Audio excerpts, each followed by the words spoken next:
So what this is a 3-wheel trike style e-bike with cargo on the back. And so what I figured I'd do in this video is do a quick little unboxing. You can see the box that I got it in. It's not a big box, but it's not a small box.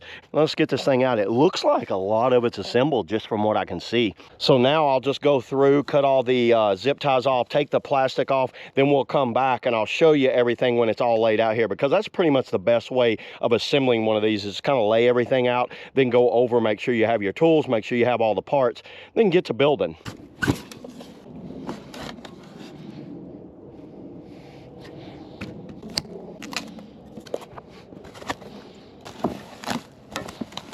This must be the basket.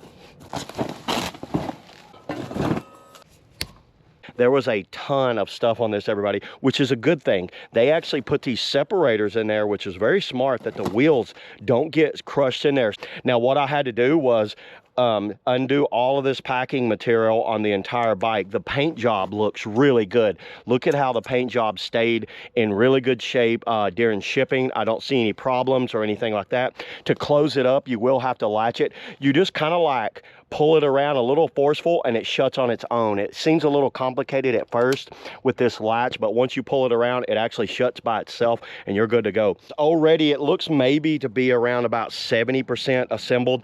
Here's all of the parts that I got that was pretty much packaged. These look like they have little shower caps on them. This is your seat back, 3 fenders, obviously 2 in the back, 1 in the front. This is the cargo rack with a bag with it, a front tire right here, and it looks like you're going to have to pump them up, but good thing what they did, they included a pump with this thing, and they included a toolkit right here for assembly the whole thing. And I'm going to use that toolkit. I usually try to use the toolkit that supplier sends, so that way I can see if there's any issues or anything and kind of get back with the supplier and tell them that, you know what, this ain't gonna work. They have a full-on crescent wrench in there. There's an adjustable crescent wrench down inside there, so good job on that. That'll fit pretty much any bolt. That's pretty much a whole socket set right there if you're from Tennessee. But here's the pedals. They're marked left and right, some fenders, extra bolts. There was 2 chargers with this, just so you know, and the second battery was in a box. This is the first bike I've had that actually has 2 chargers with it, so I can put both batteries on charge at the same time.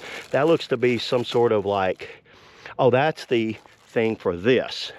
That'll go over there with that. Here's some extra tools, a little extra, and a whole user manual. And I will go over this user manual, but I'm pretty good at assembling these bikes. So, you know what? I don't see any issues. First thing I'm going to do is put the front tire. First thing I'm going to do is put the handlebars on. Then I'm going to put the front tire on. So let's do that now. Okay, let me show you where I'm at, everybody. So to put the handlebars on, you basically just slide this piece right here down in there and you tighten up that bolt. Everything came with it that you need. I used this one right there. You could see how that fits in just like that, and that tightens that up. And the wrench right here goes on this. You're going to have to remove this thing first, a separator that they ship with it, then just slide your tire, your front tire on. Be sure to remove this thing out of the brake calipers. Do not, after you remove that, do not hit the brakes.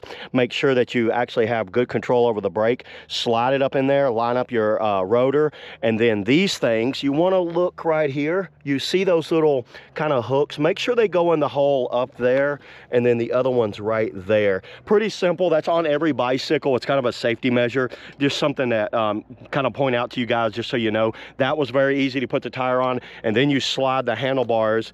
They slide down in here. You pull that lever right there, slide the bars down in there. The seat just slid on like no problem. Oh, by the way, I did remove the internal battery right here. It has a key, and this battery wasn't on there, but they're on charge right now. So when you guys get this in, start charging your batteries right away.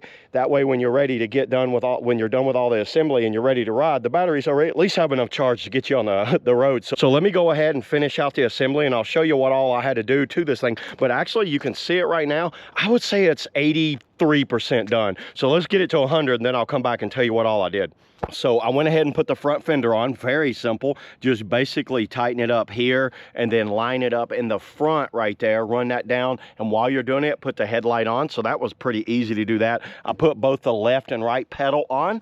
They are labeled right, and it shows the direction. Reverse threads over here, and you can see right there's the left. So with the display here, this was the only thing. There was no wrench to go in right there, and it looks like I went and got my own wrench. It's the 3mm wrench, and you could see it's the 3mm, just lines right up there. So if Pucky Puppy's watching this, you guys need to include a 3mm wrench. Here's all of the wrenches that was included, and there is no 3mm in that mix right there. And I didn't see anything else. They do supply a lot of extra bolts. And let me show you kind of what these bolts go to. So the fenders are right here. Now these fenders take a little more. You can see, and you also see why I like to leave the box out right here. You get a back and a front bracket that's gonna go in right here, and it's gonna mount to these things right here. So this is the last thing that I have to put on there. Then I air up the front tire, and then all I got to do is put the batteries on there.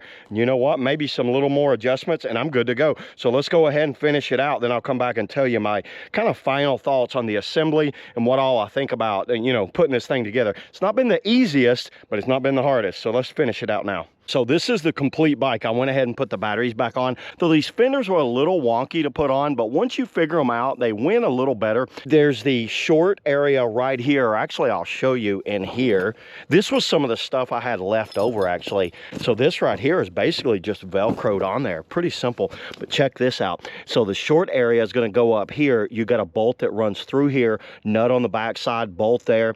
You wanna put the fenders on, put the slotted one in the back, and the fixed one in the front, which is the higher one. Once you put those on, then you'll screw the fender on, screw it all down, then put the basket on. That was the best way to do it. And these all went on very easy, everybody. Yeah, I used the Phillips head screwdriver and the crescent wrench. Those were the two that kind of put that on. And I just pretty much hand tightened these. And I had to bend them a little bit. You can see they are bent up a little bit, but they seem to work. They're not rubbing on the tires. I just test drove it to make sure all of it was fixed right there. And that looks pretty good. And the front tire I had to air up. By the way, I wasn't the biggest fan of this pump right here. I used it and the top came off, but you know what? I aired it up with it. It does work, but my suggestion is just go get your own. I have my bicycle pump here with a gauge on it, and I also verified it with my, you know, little slime gauge here. So I put 18 in the front and 18 in both the back. Both of them had 8 PSI in the back, and they are labeled up to 20 PSI back here. And I run 18 in these tires, which seems to be about normal because most of the riding on this thing is going to be kind of like on the trails and maybe some gravel road or something, not really off-road. So yeah, overall, the assembly on this thing, I mean, I assemble a lot of e-bikes, but the assembly on this thing, 1 out of 10, I'd give it probably a 7.5.